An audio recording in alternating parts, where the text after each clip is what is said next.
The Blackfeet Reservation in northern Montana is beautiful and vast. It is also drowning in fentanyl. The drug problem on our reservation, it's so serious that it's pretty much wiping out a generation. I'll do anything to help. Marvin Weatherwax Jr. is a leader here.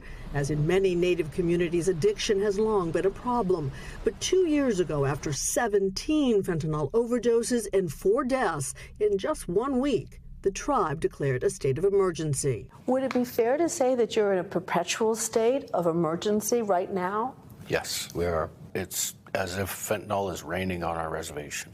Federal law enforcement officials tell NBC News one of the most dangerous of the Mexican drug cartel, Sinaloa, once run by the notorious El Chapo, now by his sons, is targeting Blackfeet and the state's 6 other reservations with a steady flow of drugs, including fentanyl. What brought you up here? This man, a member of the Sinaloa cartel, was pulled over for a traffic stop on a Montana reservation. Are you from around here? Or you got a passport? Mexico. Mexico, yeah. Ultimately, he and 2 other cartel members were successfully prosecuted in one of the largest drug busts in the state's history, including over 700,000 fentanyl pills seized, according to Montana's U.S. attorney.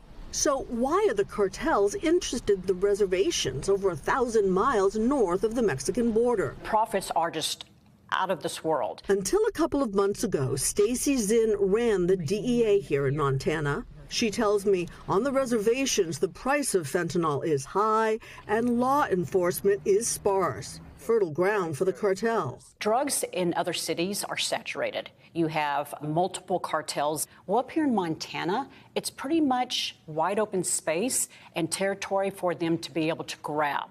Profit margins soar the further away from the Mexican border you go. A single fentanyl pill that costs between 4 and 25 cents to produce in Mexico can be sold for 50 cents to $1 in San Diego and over $100 on some reservations here in Montana.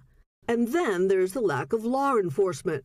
According to a former federal official, there are less than 20 DEA agents for the whole state.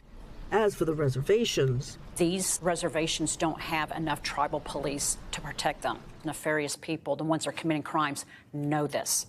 On the Northern Cheyenne Reservation, the boarded-up meth houses bear witness to what community leaders say is a staggering drug problem. 2 years ago, there were only 19 police officers for the whole reservation.